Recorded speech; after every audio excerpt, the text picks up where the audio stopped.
Continuing education knows that at the end, students want to graduate, and we can help them do that because we take the time to really listen to their needs and we understand all the different options that are available across the campus for them.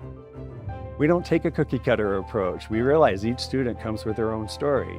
So whether it's a part-time student looking to complete a degree program or someone just looking for online courses, we're there to connect them to the resources of the university.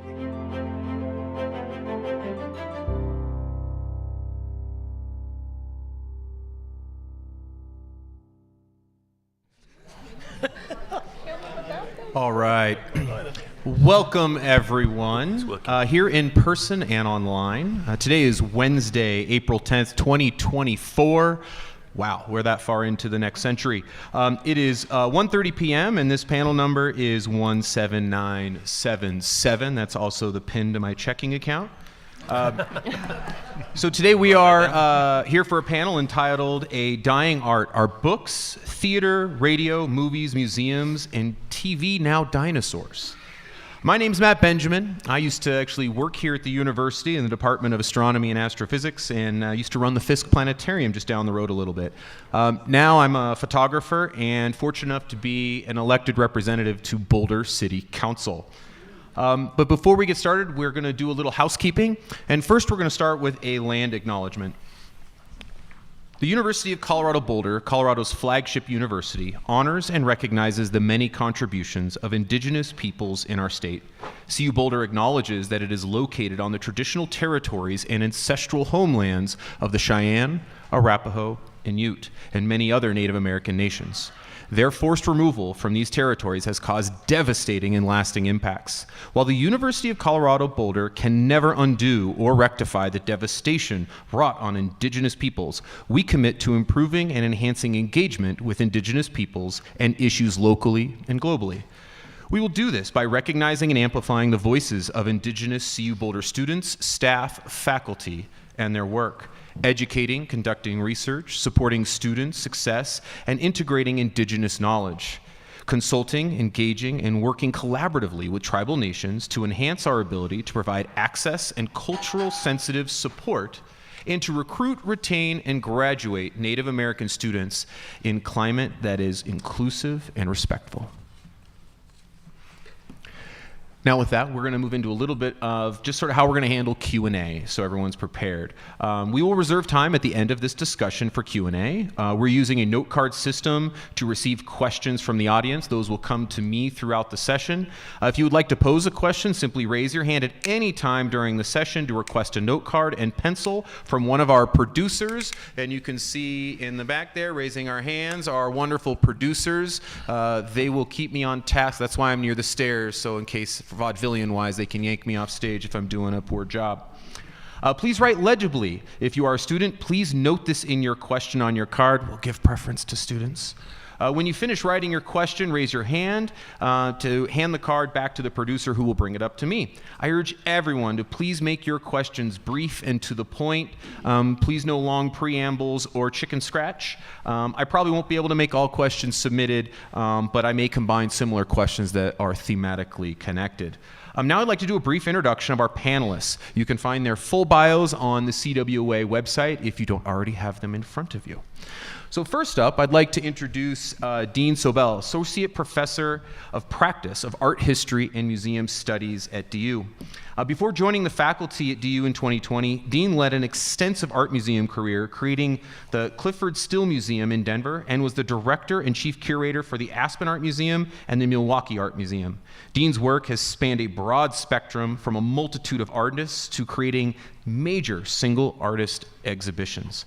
A little fun fact about Dean is he used to play in rock and roll bands and played drums and guitar. Next, I'd like to introduce Michael Spencer, who's a freelance performance maker, director, and writer. With a background in theater design, performance, and directing, Michael has built a career in pulling the audience in and immersing them into a space and/or mood.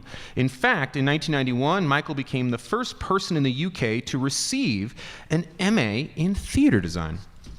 His work covers an array of subject matter and locations, from mathematics to public participation in public spaces.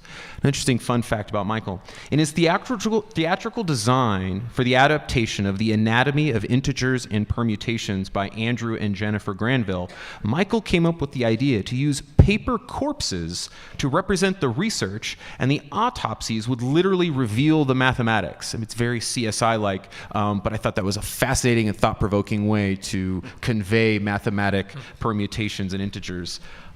Next, I'd like to introduce Maya Ward, who's the director of 92NY School Engagement in the Arts. Maya has been leading the organization's work in engaging with teens and youth. Through programs like Teen Producers, she has kept the multifaceted nature of the arts and theater front and center for these students. Celebrating their 150th anniversary, N2Y has expanded its footprint globally and continues to host a pantheon of classes and events for all to enjoy. And also a fun fact is that 92NY's 150th anniversary was this year, and not everyone gets to have an anniversary and then also be an actual category on Jeopardy. And N2NY on the March 15 episode was actually was a category on Jeopardy. So that's pretty cool. Last but not least, I want to introduce Matt Williams, television producer, writer, and professor at Columbia. You may not know Matt by name, but we all know his work. As a creator and executive producer of popular shows, Roseanne, Home Improvement, many others, he was also writer and producer of The Cosby Show.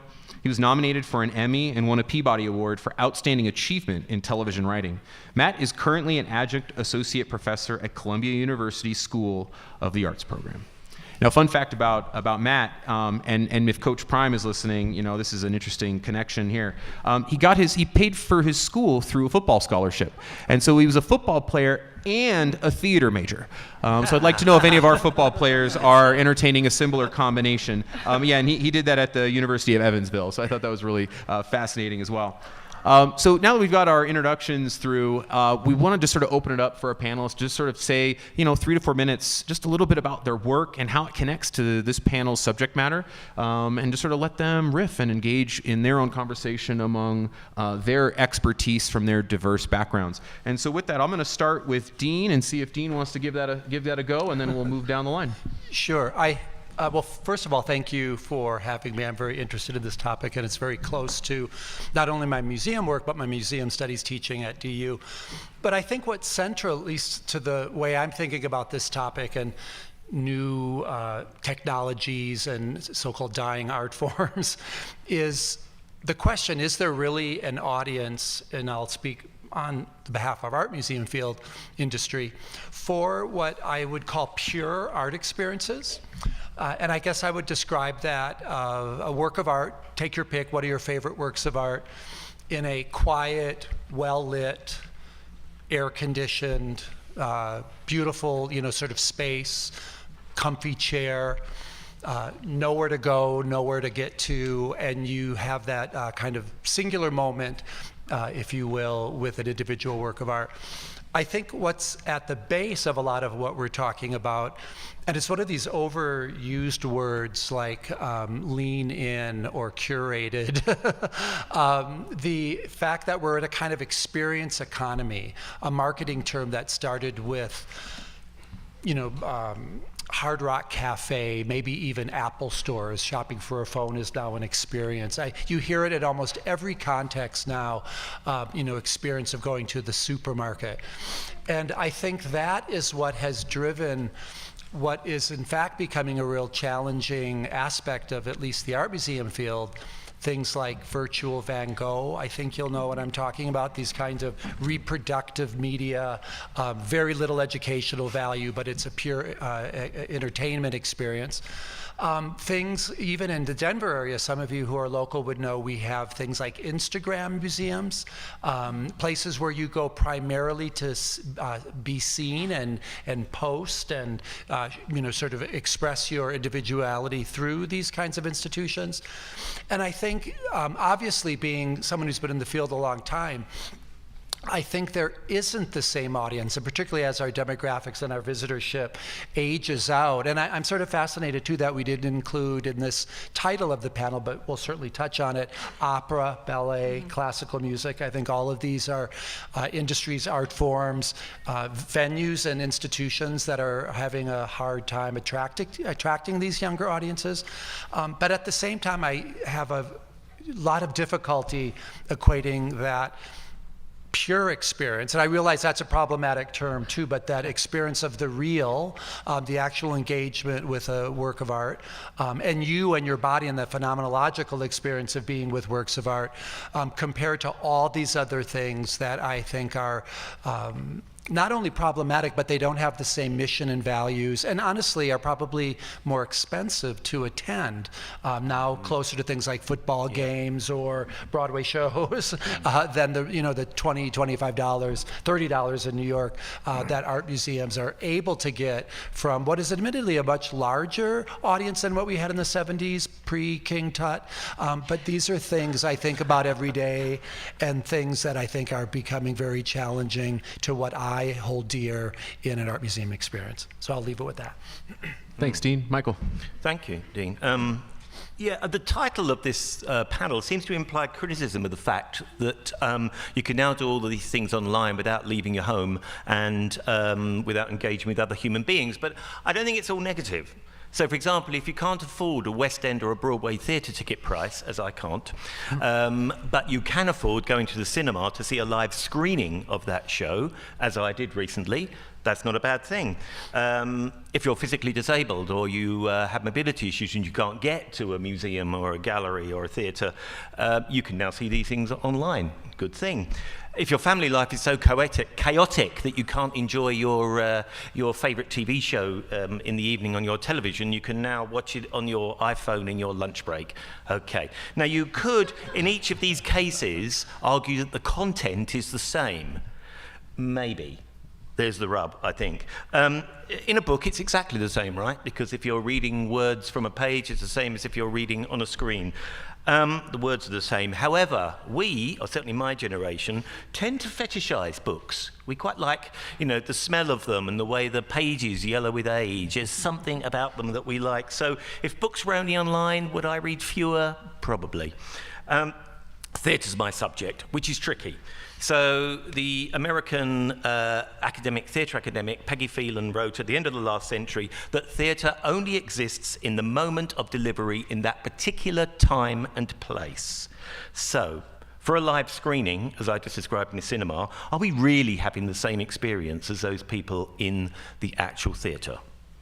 So when we're in the cinema, it's the camera that's dictating what we look at. The sound is very different than if we're in the actual theatre. The spatial relationship between the spectator and the performer is different. So I'd argue maybe it is different.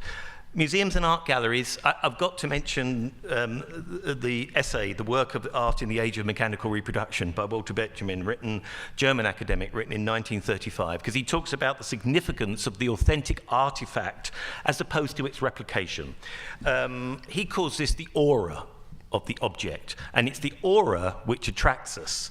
So why do we queue for hours to see The Last Supper in Milan when we can get it on our phone with a few clicks? It's the aura of the actual object. Benjamin approves of the fact that it's more democratic, lots of people could now see different works, but he knows that something is missing, as it is, I think, when I'm watching a theatre piece in a cinema, or when you see your favourite nature programme shrunk to the screen of your iPhone. It's not quite the same. So I love painting, and I go to art galleries to see them because online I've got no idea of the scale that I have, say, when I'm standing in front of a 15-foot by 10-foot Jackson Pollock abstract canvas. It's kind of different than when it's there. I can't see the texture of the paint online. The colours are different on a backlit screen because the colours on a backlit screen are the ones produced by Apple and Samsung, and I want to see the actual thing the artist saw when they finished the work. That's why I go to galleries. But that's me. And that's different from the way, perhaps, let's think about how young people experience museums and the clues in experience, as Dean has pointed out. They don't want to look at object objects in cases. They want experiences. They want to dress up in clothes of the last century, or they want to ride in a space capsule as if it's in a splashdown with real water, both of which I've done with my kids in recent years, and both of which are going to be completely taken over by VR very soon. However, they did all take place in a building called a museum. And if you want to just look at things in objects in vases, well, once again, like looking at paintings, you'll get something more than the flat screen. Because who looks at any image on a screen for more than 5 seconds? Very few people, I would argue. The other fact I've not time to discuss here is the fact that we normally experience these things as a collective rather than a solitary experience when looking online. This is the first generation to be entertained and experience culture in isolation. And I think only time will tell the consequences of that shift from the collective to the individual experience. So to conclude, yeah, books, theatres, museums, galleries, they're not dinosaurs, but the way we are experiencing them, I think, is different. But that's not a bad thing, because we don't all have to experience them in the same way. So if in future museums feature 360 VR experiences, we're transported back in time and place, I think that's great. But some people might just prefer to have a look at an Etruscan vase in a case. So we need to allow for both. We need to hold on to recognizing the significance of the actual object in its aura, as Benjamin would say. We need to not be seduced by the presentation to the extent that we forget the content of what we're actually looking at, and maybe value the shared experience as well. Thank you, Michael. Maya. Well, thank you, Michael, for bringing that perspective, because I do think as arts professionals, it's easy to get quite fatalistic about all of this. When I was presented with the question of, are these forms becoming dinosaurs, I thought to myself, God, I hope not. These are the forms that shaped me as a person. But I also think I'm a pretty fundamentally positive person, and there is a lot of good to be drawn out of these conversations. You know, I too believe in the need for these communal and physical experiences of art. I think they'll always be needed and wanted. I think there's something about these creative mediums that's now needed more than ever to fight the feelings of isolation and detachment that we all have. And I think, you know, in the world of streaming, sometimes I do get a little bit fatalistic about how it feels like in this age, culture has a vacant and hollow sort of feeling of everything being driven by an algorithm.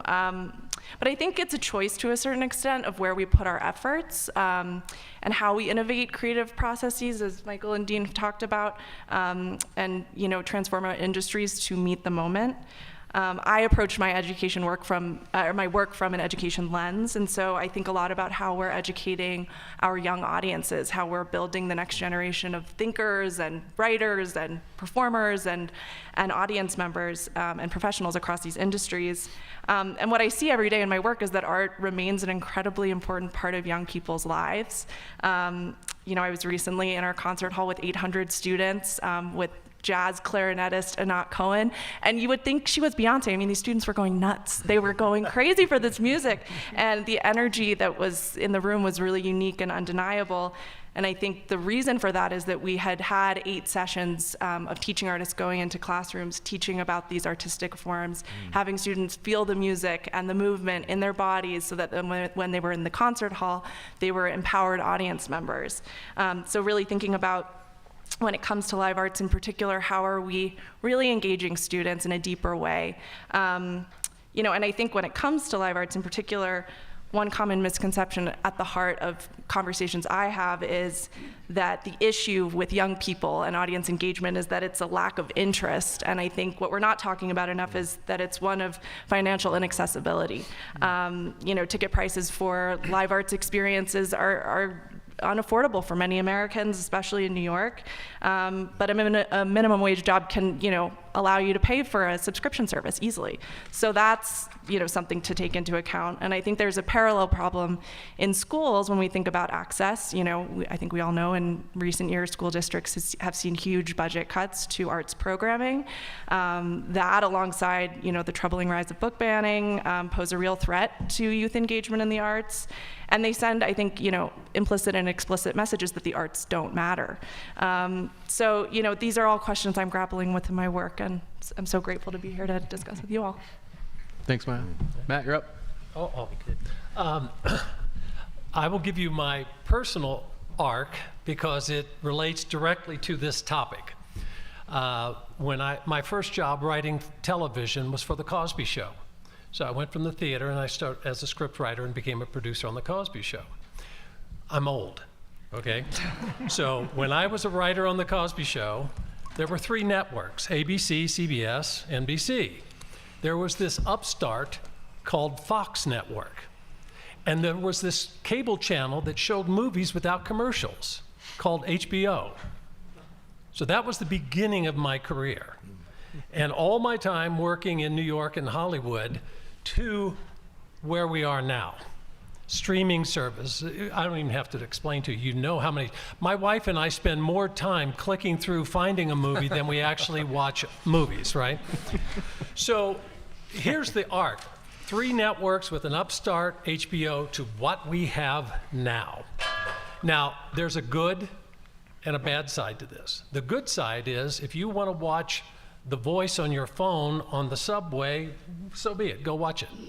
The access that you have to the stories, right? That's wonderful. But unfortunately, what's happened in the Cosby Show days, it was appointment television. Mom, Dad, Grandma, Grandpa, the kids all had to huddle together at the same time in the same room, and this familial tribe would watch stories together. Where are we now? One kid's playing video games, the other one's on their phone. My wife's watching this. It's totally fragmented and disjointed. So the whole notion of a social network and social media connecting us does exactly the opposite. We are more disconnected than we ever have been. And this goes to what everyone on this panel is talking about, that communal experience of sitting in a room or 20 people staring at the same painting, hearing the same music. What happens is the energy in the audience starts, your soul expands, and that energy starts bumping into the energy of other souls. And all of a sudden, you have this energy that is a group energy that is transformative. You can't have that if she's on her phone in one room and I'm on a TV in the other and Michael's playing video games in the basement. That doesn't exist. So I don't have any answers, but in my experience, starting on The Cosby Show until I retired from Hollywood a few years ago, that arc has been absolutely apparent, and I don't know where it's going. I'm not smart enough to predict that. But. Thanks, Matt. Really fascinating context for why we're asking this question we are in this panel. And just a couple things that jumped out was the experience economy that Dean mentioned, and the aura of an object from Michael. I thought that was quite profound. And pointing out the equity issue of the financial inaccessibility of the arts for our youth, and certainly appointment television. I thought that was quite a nice piece there from Matt. All of that leads to sort of an interesting question that I think everyone is touching on a little bit, but I think it requires maybe a little more bluntness, is what's the greatest threat to how you see people consume and enjoy creative content? We're worried about the death of these things as dinosaurs, so I'd love to hear what your thoughts are on what that threat is for your particular medium or others. I didn't want to do this today, but since Michael mentioned Walter Benjamin, I'm going to do it. Some of you may be familiar with the theorist, situationist Guy Debord, who wrote a book called The Society of the Spectacle.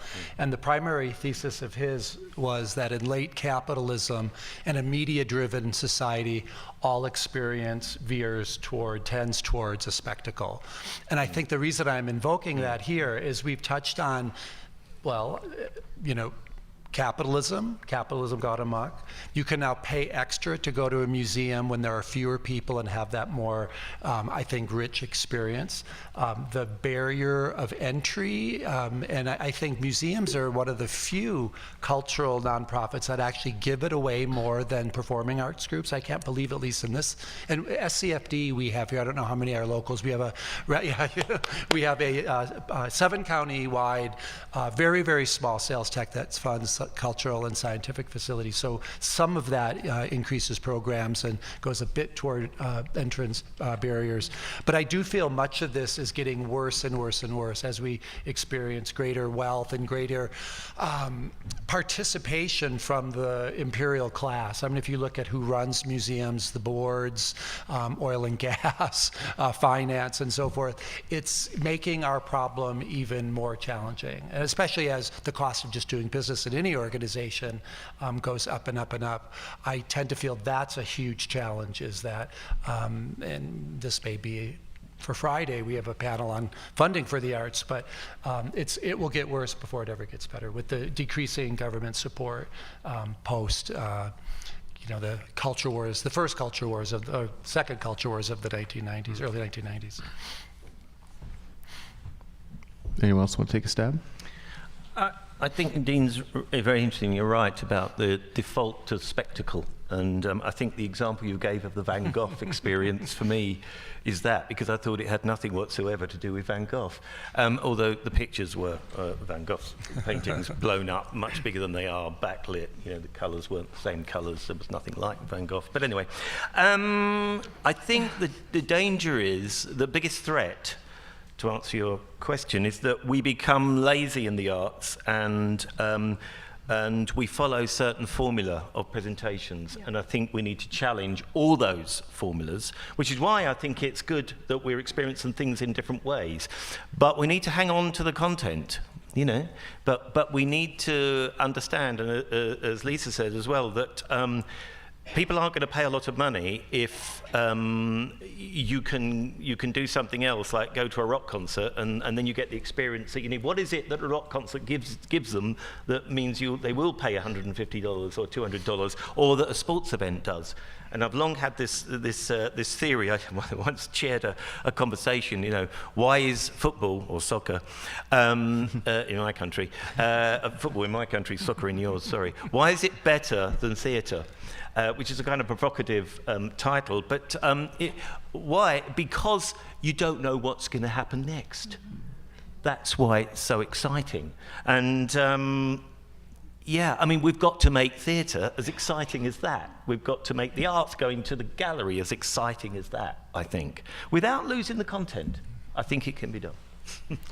Yeah, I was having thoughts along similar lines, Michael, just about sort of the insidious feedback loop that these new structures have created for artists, and them being forced within, you know, to operate within. I mean, you know, when I think about Netflix shows, which is an area, TV is not an area of expertise for me, but it feels like there's just these formulas that build upon themselves and Absolutely. get cannibalized in a way.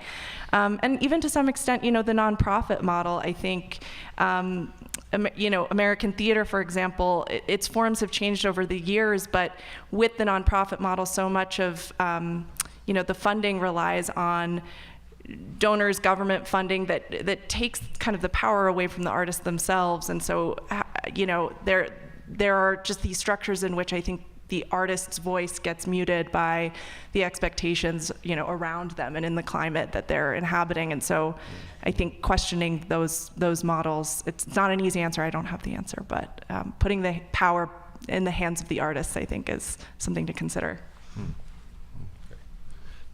The only thing I would comment on what everyone's saying is just attention span and how you tell your story. Yeah. You know, I was talking to, this was several years ago, I had an idea, because working in the world I worked in, which was comedy and specifically TV, every other day someone would come up and go, I've got a great idea for a sitcom. I just need someone to write it. Yeah, no kidding. And so I thought, well, what if I took that idea and heard pitches and then actually created a sketch show based on an audience's pitch, and then they could see what they pitched come to life. And when I went out with this was 10 years ago, and I said, and we'll have, you know, a little 3 to 5 minutes, and they went, no. And I went, why? They go, it can't be more than 90 seconds. No one will watch beyond that. Yeah. In fact, it should probably stop at 60 seconds. Yeah. And that's when I went, wow, okay. So we sit through 3.5 hours of Hamlet, but you know, we can't sit through 90 seconds of a sketch comedy. And that to me is the whole ADHD dilemma of how we process. And even in the old days, as a playwright, there was a rule of thumb that if you were saying something important, because writing is always about selection and emphasis, if you had something important to say, warn the audience you were going to say it, and then remind the audience that you said it. Now think about that. That's how we processed information. No, now it's, and if you don't process it in those first 3-4 seconds, then, and we do become addicted to the spectacle. You know, your eye naturally follows movement and light. Well, what do you think? So that ADHD syndrome is what I'm most concerned about as a storyteller. So, hello. Saved by the bell.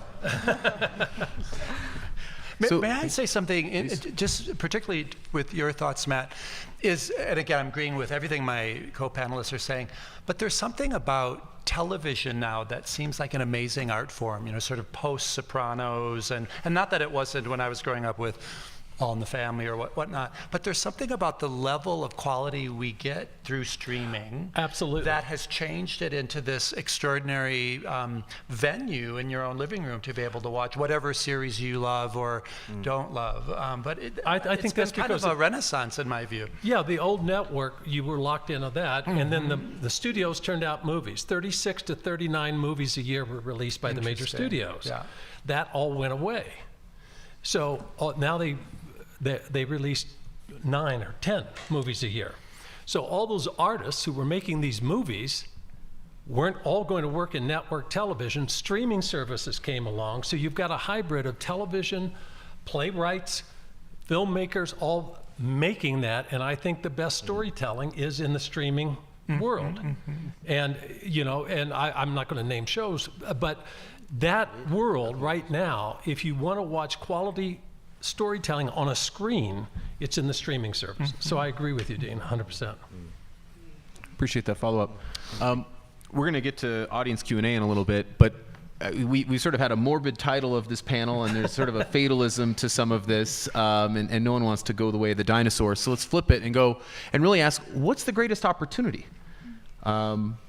There's still a desire to crave content and have experiences. And so is it the audience that needs to change, or is it the curation and how we make those experiences to attract people? But what is the greatest opportunity? How envision yourself coming back to this panel 15 years ago and go, oh man, we changed this, and the ability for the arts community has now flourished because of this change. What do you see as those greatest opportunities in front of us that we have maybe a short window to seize, or is technological in nature, or is societal in nature?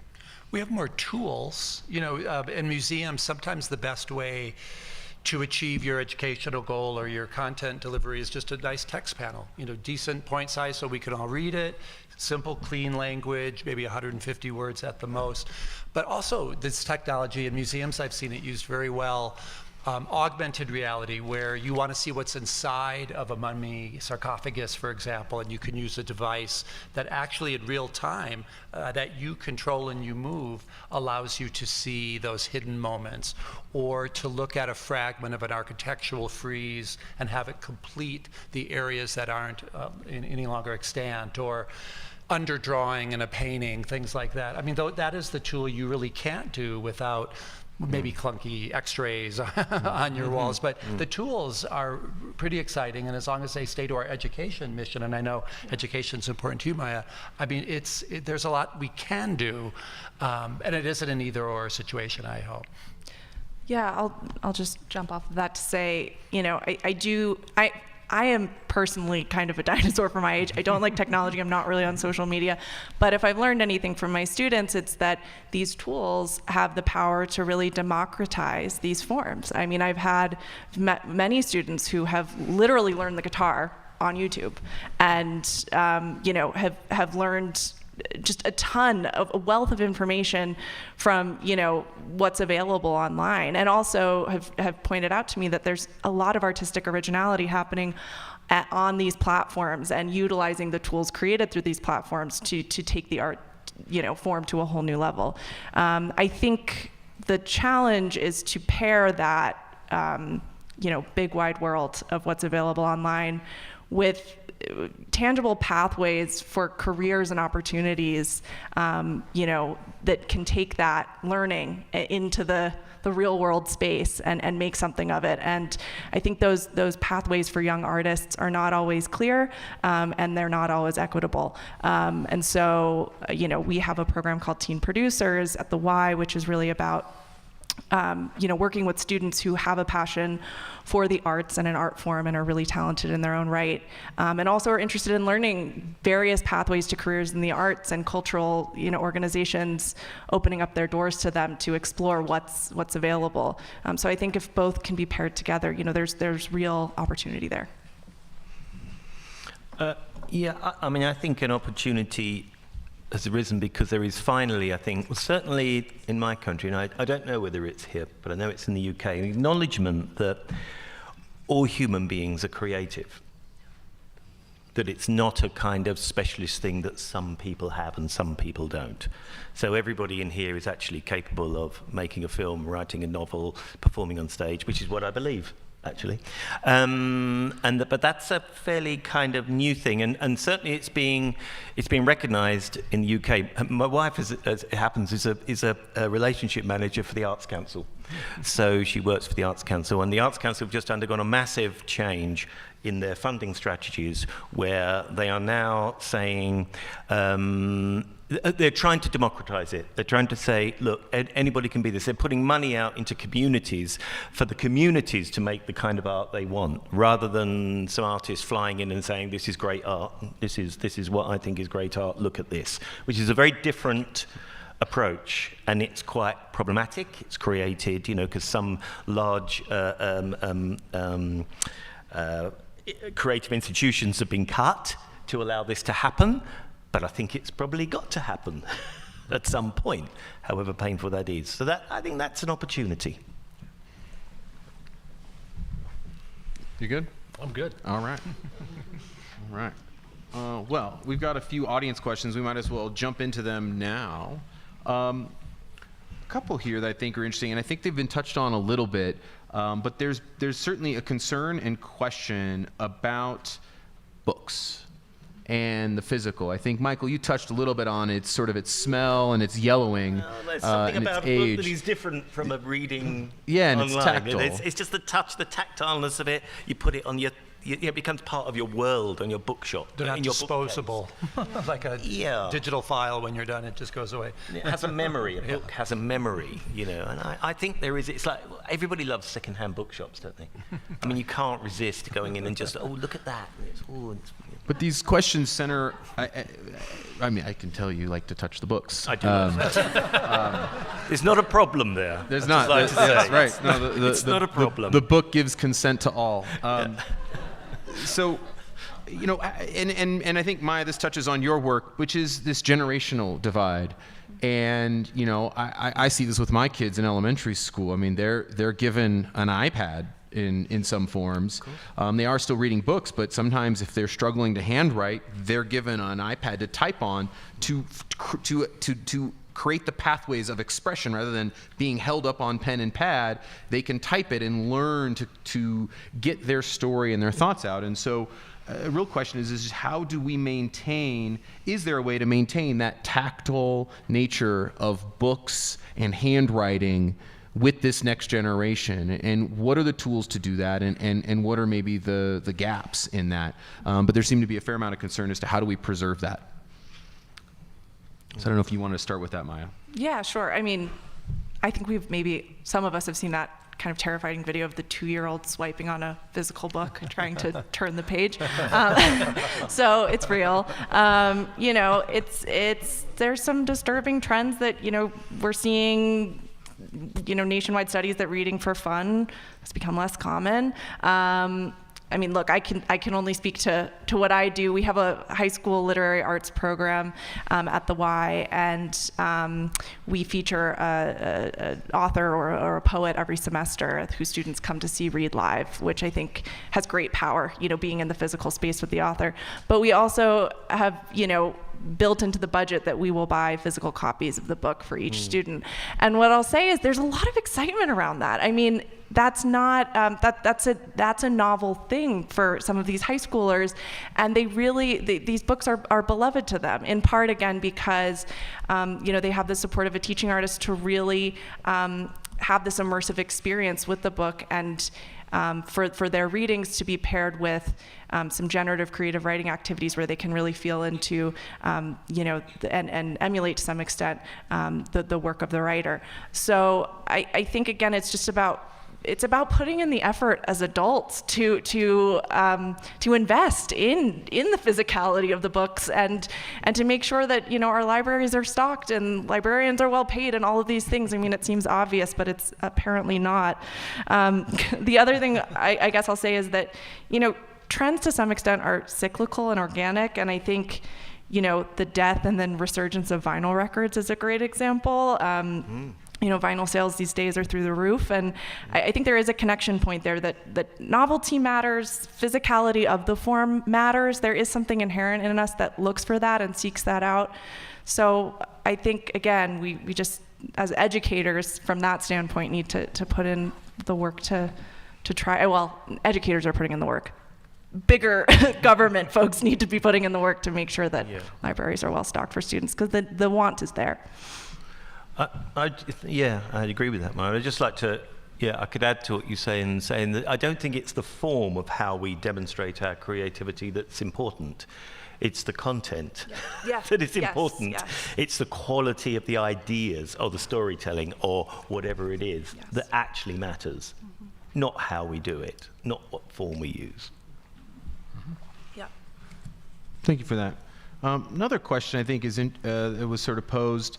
Kind of has to do with, it touches on the capitalism, and maybe this touches on on some of Matt's work, which is, things are either recorded or commercial free, and when they're seen after the fact, advertisers are missing or largely missing their way in. And so it seems like new mediums get created, and then it takes time for the capitalistic model to insert itself, and then a new model's formed to sort of bypass it again, and there's sort of this leapfrogging game occurring.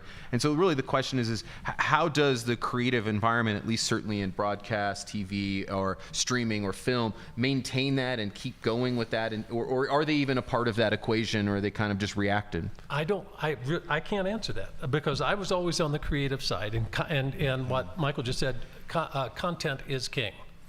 If you are creating good content that people need or want to hear, it doesn't matter how it's distributed.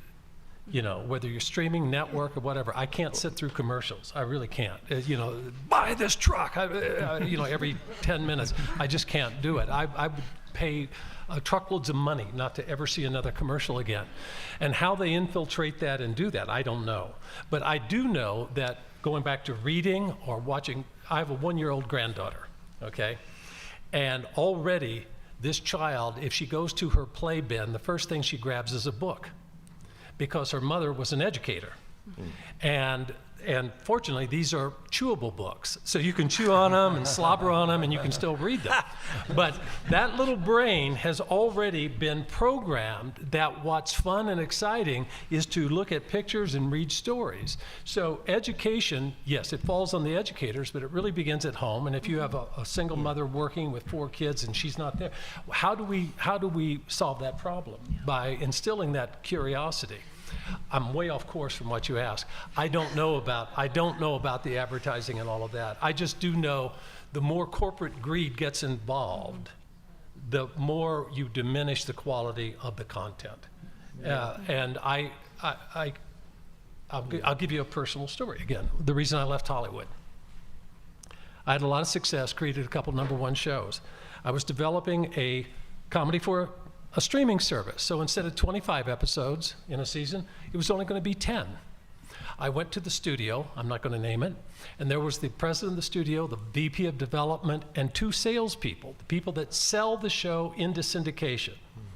These 2 gentlemen were born without curiosity or creativity. They were one of the 2 that Michael is outside of his belief system, right? Yes. And so their job is to go out and sell the show. And I'm to the president of the network, I stand up and I'm pitching, and I said, and at the 10th episode, the guy living next door, they have their first kiss. And this salesman jumped up and went, no, no, no, they can't kiss. And I went, excuse me? He goes, they can't kiss. And I said, why? And he says, because on New Girl, when this character kissed this character, their key demographic dropped so many points.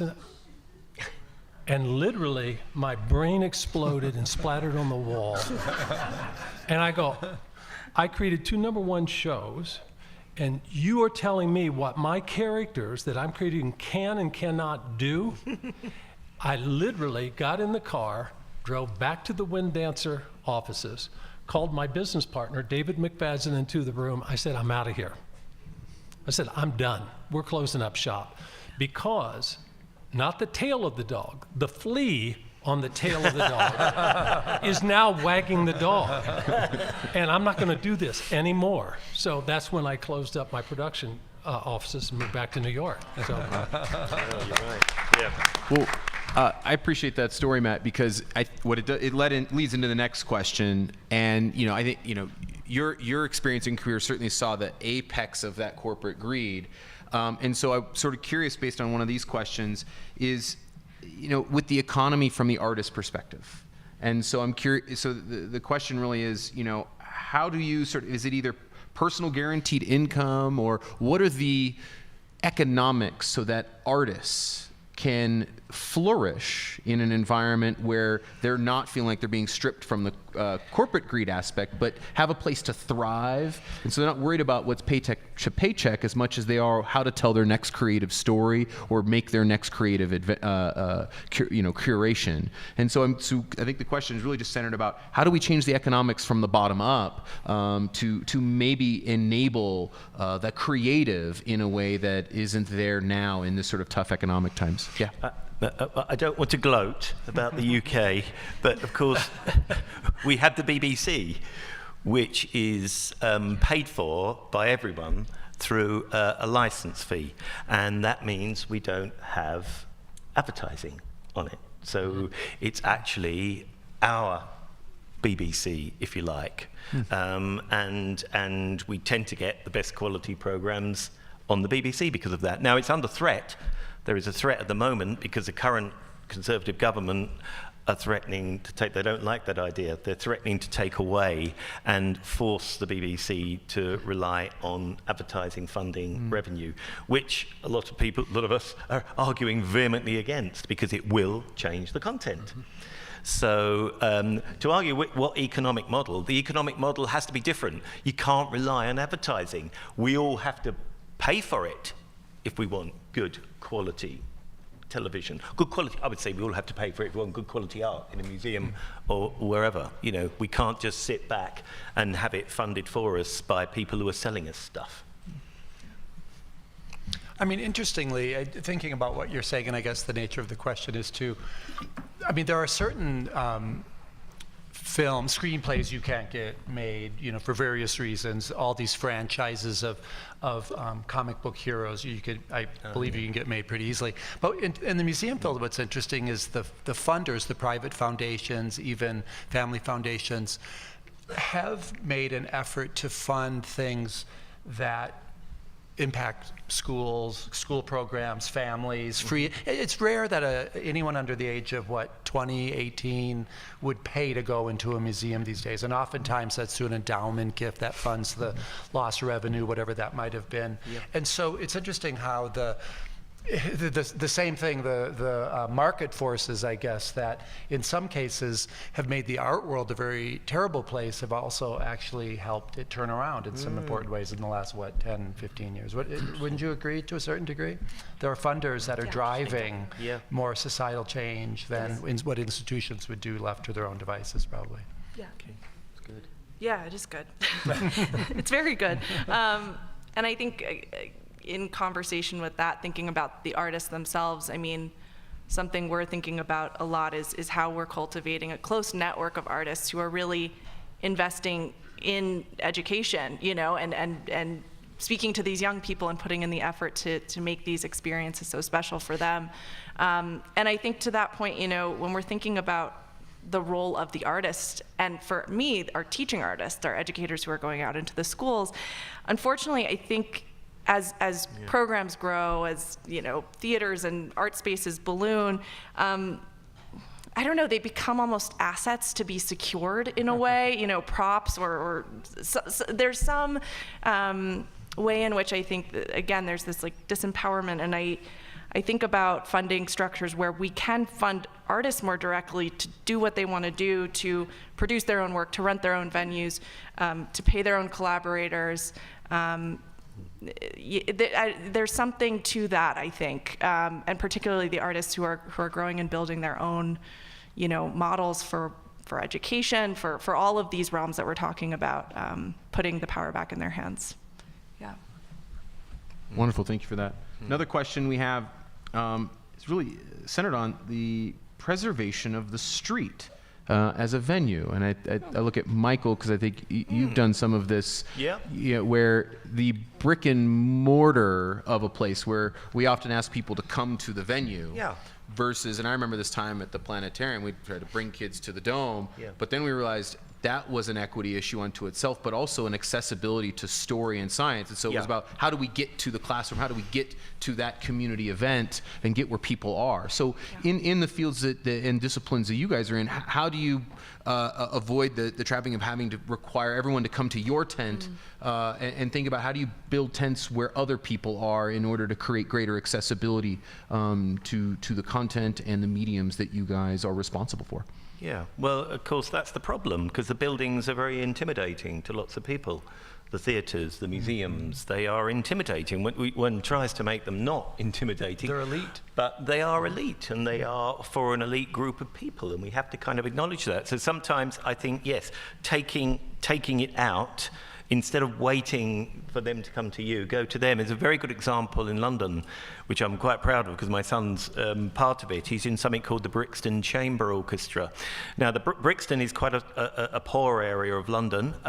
It was a kind of Afro-Caribbean ghetto for quite a while. It's going up. It's still lots of poor housing there. And there is a chamber orchestra who play, it's largely young kids, maybe in their early 20s, who play classical music. And what they do is they go into the actual estates and they set up and they start playing something, and it's free for anyone to come. And I've been in those places, it's amazing. And everybody comes out and goes, oh, look, let's go and have a look. And they do food and beer, and they take requests, and they can suddenly do a pop tune in the middle of, I don't know, a piece of Schubert or something. And it's fantastic, because those people would never go to a concert.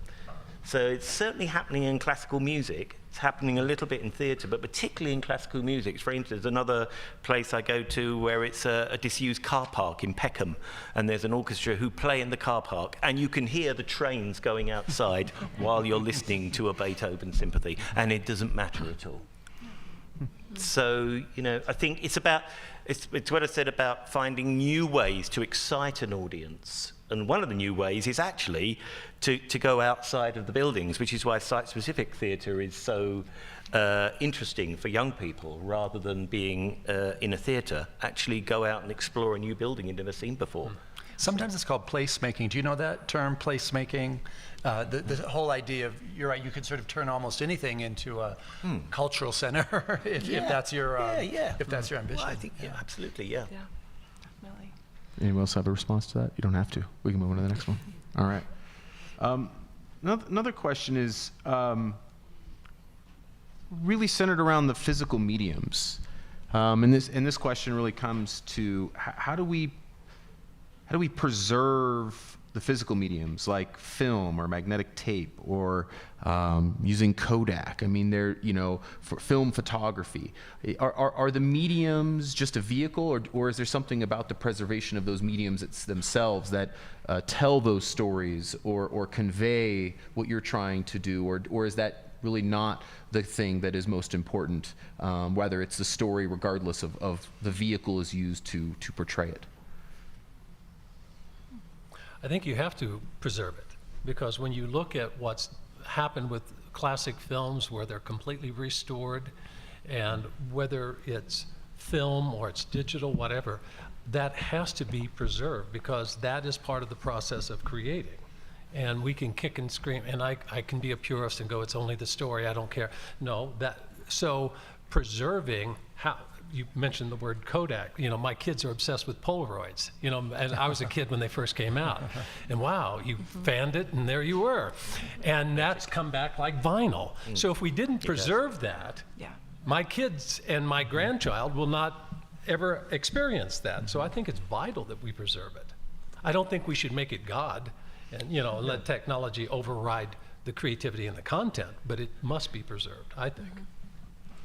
It's a huge instance or issue in museums, photography, new media, time-based media, you know, things that were done on Betamax tape and used in a more sculptural way as opposed to a digital file that can project. I mean, it's a huge issue. Even beyond new media, I mean, there are certain sculptures, paintings that have inherent vice, can never be brought back. So preservation's huge. I mean, it's built into what museums' missions are, so it's a little bit more day-to-day. But I can't speak for the film or the warehouse of films that went up in flames. I can't remember, it was 5-6 years ago. But I think it's built into museums.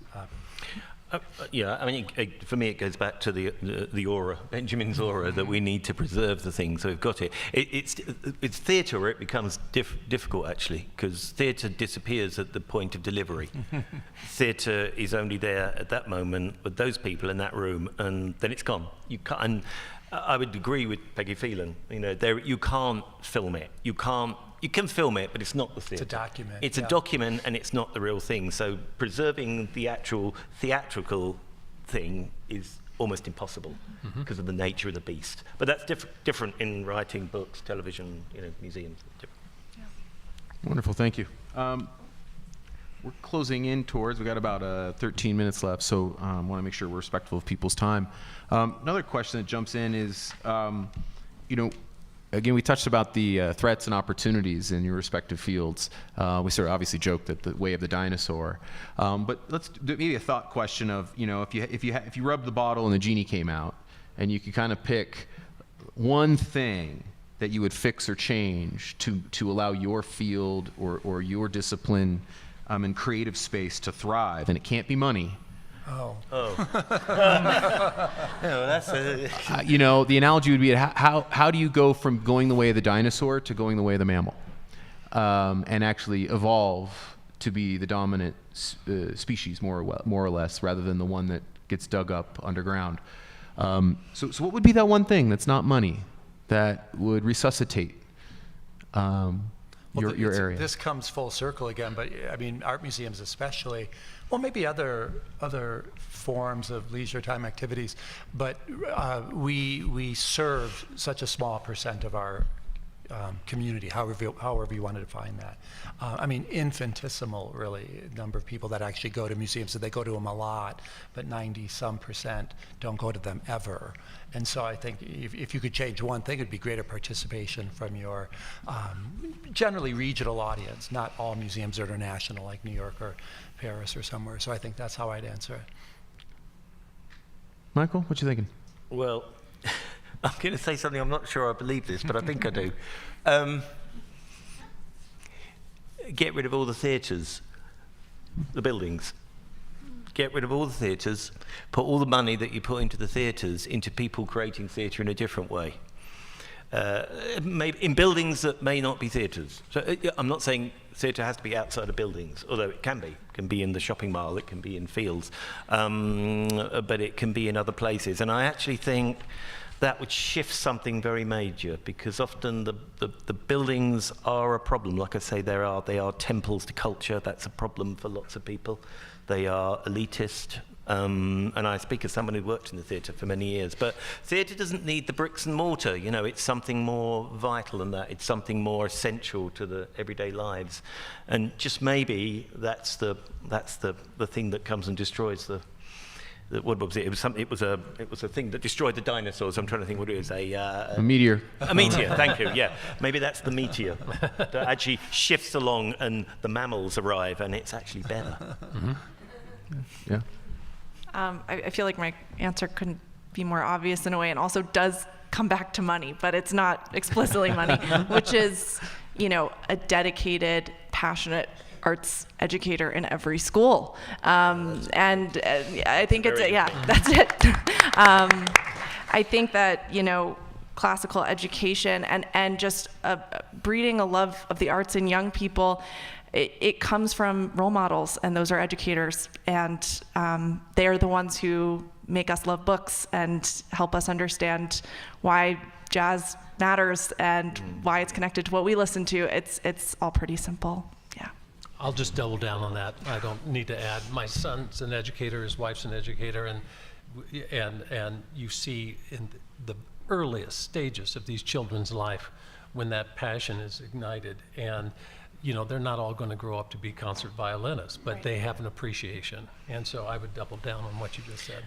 I just want to add to that. My daughter actually works in with 5 and 6 year olds in English. She just started teaching, and talking to the other teachers there, in the last 5 to 10 years, they've cut all the funding for artists to go in, all the funding for music, to go in, and they had nobody even to paint their pantomime at Christmas. So I did it, because I can. But I mean, that's not the answer. There should be work. There's work for people. There's lots of artists out there who are capable of it, and the funding has just been slashed for that kind of thing, which is what disgusts me.